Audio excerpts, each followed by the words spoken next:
Halo, Assalamualaikum warahmatullahi wabarakatuh. Berjumpa kembali di channel Al-Khawarizmi, tempat belajar yang seru dan mudah. Pada video pembelajaran kali ini, kita akan membahas prediksi soal ujian satuan pendidikan tingkat SD atau MI untuk mata pelajaran Ilmu Pengetahuan Sosial, part yang kedua, soal esai nomor 36 sampai dengan soal 40. Namun, seperti biasa, sebelum pembelajaran dimulai, saya ingatkan kembali kepada teman-teman untuk mengklik tombol like, komen, dan subscribe agar tidak tertinggal video-video dari saya berikutnya. Jangan lupa siapkan buku catatannya dan mari kita bahas soalnya. Tidak usah berlama-lama lagi, yuk mari kita bahas soalnya.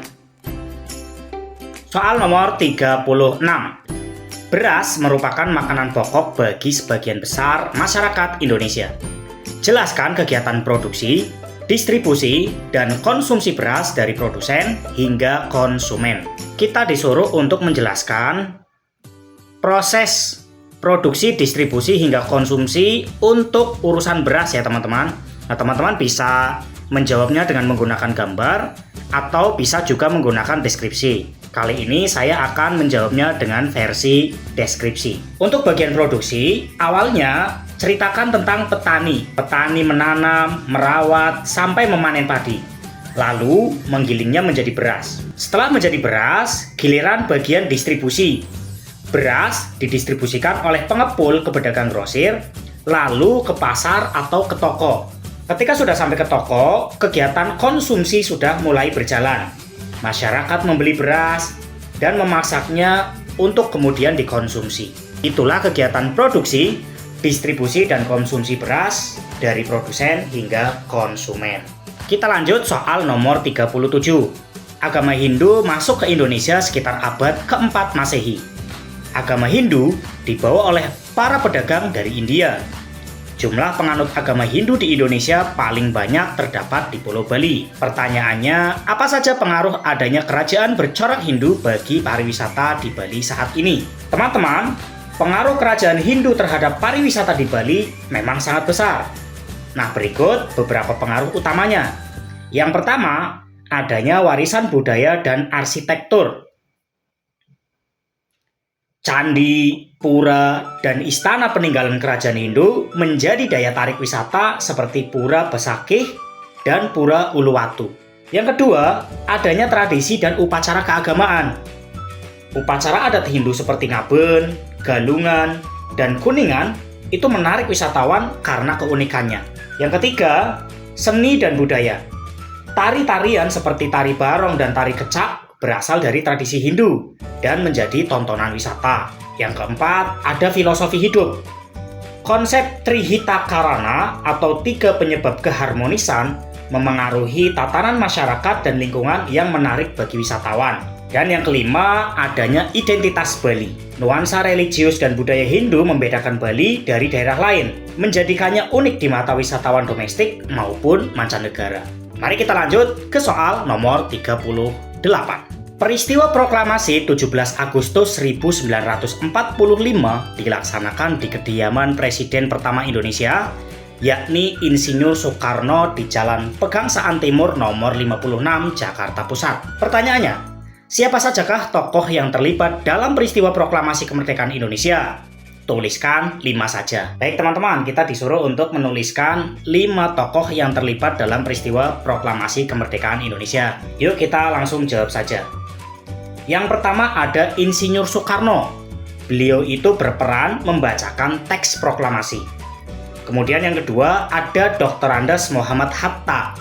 Beliau mendampingi Soekarno dan ikut menandatangani teks proklamasi. Yang ketiga ada Ahmad Subarjo. Beliau berperan membantu merumuskan teks proklamasi. Yang keempat ada Sayuti Melik.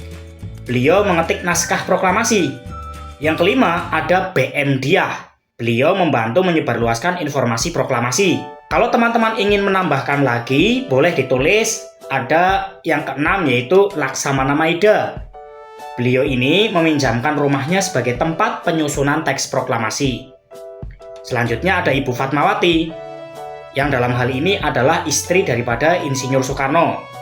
Beliau berperan menjahit bendera merah putih yang dikibarkan saat proklamasi. Dan yang kedelapan ada Latif Hendraningrat dan Suhud. Mereka bertugas mengibarkan bendera merah putih. Yuk kita lanjut ke soal nomor 39.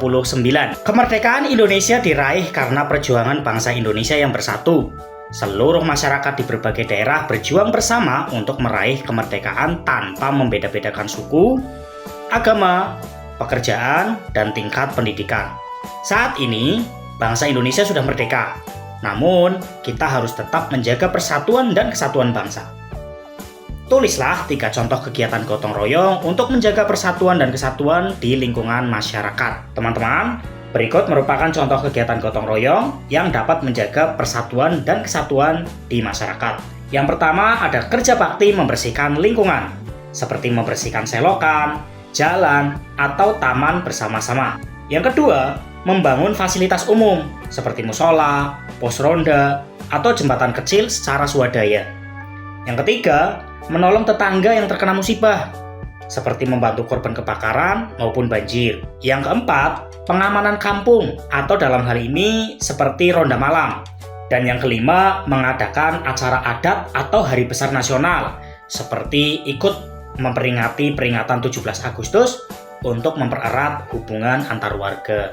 Yuk kita lanjutkan soal yang terakhir, yaitu soal nomor 40. ASEAN merupakan organisasi yang berdiri pada 8 Agustus 1967. Indonesia menjadi salah satu negara pendiri ASEAN bersama Singapura, Malaysia, Filipina, dan Thailand.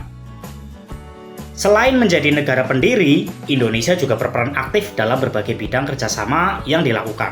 Tulislah 3 peran Indonesia di ASEAN dalam bidang ekonomi. Yuk langsung kita tulis berikut 3 peran Indonesia di ASEAN dalam bidang ekonomi. Yang pertama, mendorong pembentukan masyarakat ekonomi ASEAN atau yang sering kita sebut sebagai MEA. Tujuannya adalah untuk memperkuat pasar bebas di kawasan Asia Tenggara. Yang kedua, menjadi pasar dan pusat produksi regional.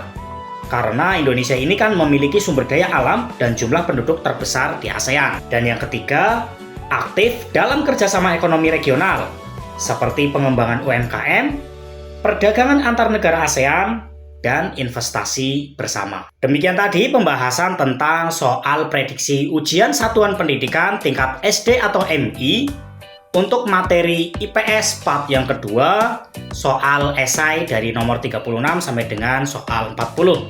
Semoga bermanfaat dan dapat memberikan pemahaman lebih kepada teman-teman yang akan melaksanakan ujian satuan pendidikan nanti. Apabila teman-teman suka dengan video pembelajaran seperti ini, jangan lupa tekan like, komen, dan subscribe-nya agar teman-teman bisa selalu mendapatkan informasi terupdate dari channel ini.